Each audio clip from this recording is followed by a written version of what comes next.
আসসালামু আলাইকুম, কেমন আছেন আপনার সবাই? তো আপনার আরেকটা ভিডিওতে আপনাদের স্বাগতম।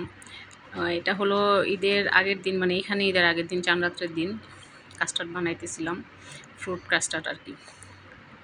তো আপনাদের সবার ঈদ কেমন কাটলো? আলহামদুলিল্লাহ আমার ঈদ ভালো কাটছে। গরমের মধ্যে দিন দিন গরম অনেক বাড়তেছে, মানে এখানে ওয়েদারের চেক করলে দেখা যায় মানে ৩০ না, সরি ৩৯ ৪০, বাট মানে এটা ডবল, অনেক গরম।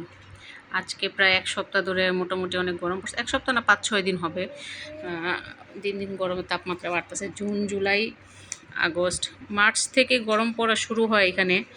কিন্তু এবার আমি আসার পরে মার্চে মানে এপ্রিল পর্যন্ত দেখলাম ভালোই মোটামুটি ঠান্ডা আছে। ফ্যান কমাই দিয়ে আমরা থাকতে পারছি, মানে ওয়েদার ভালোই ছিল। বাট এই ঈদের পর থেকে না, ঈদের আগে থেকে অনেক গরম পড়ছে। ঈদের দিন একটু ভালো ছিল, ঈদের আগের দিনও মোটামুটি একটু ভালো ছিল। আজকে ৪-৫ দিন ধরে একটু গরম পড়ছে। তো এইখানে জর্দা রঙটা আমি মানে এখান থেকে কেনা, এখানে অ্যারাবিক অরেঞ্জ কালার বলে, যেটা আমাদের বাংলাদেশেরটার মতো না। তো দুধে দিছি পরে একটু পিঙ্কিশ কালার হয়ে গেছে, তাই মানে দুধের কালারটা এরকম রাখতেছে। তো এখানে আমি মানে আম, আপেল, কলা, আঙুর আর হলো আনার, এই ৫টা ফ্রুটের মানে মিক্সড করে আর কি কাস্টার্ড বানাইছি। আলহামদুলিল্লাহ অনেক মজা হয়েছে। আমি কাস্টার্ডের ছবিও দিছিলাম, তো অনেক মজা হয়েছে। এটা এইভাবে আমি ফার্স্ট টাইম বানাইতেছি, নয়তো মানে দেখা গেছে এর আগে অন্যভাবে বানাইছি।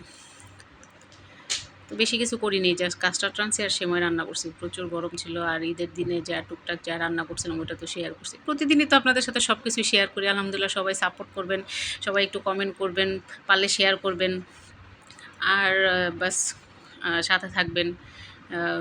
একটু ক্যাপশনগুলি ভালো মতো পড়ে আপনারা কমেন্ট করার চেষ্টা করবেন, এই আর কি। আপনাদের কমেন্টেই তো আমাদের মনে করেন এগিয়ে যাওয়ারই আশ্বাসটা বাড়ে। তো সবাই দোয়া করবেন আলহামদুলিল্লাহ আমাদের জন্য, আমরা যাতে মনে করেন যে আমরাও যাতে সবাইকে সাপোর্ট করতে পারি। আপনারা যেভাবে চান ওইভাবে আমরা যাতে অ্যান্সার দিতে পারি। আপনাদের কোনো কোশ্চেন থাকলে ওটা জিজ্ঞেস করবেন, ইনশাল্লাহ অ্যান্সার দেওয়ার চেষ্টা করব। আসসালামু আলাইকুম।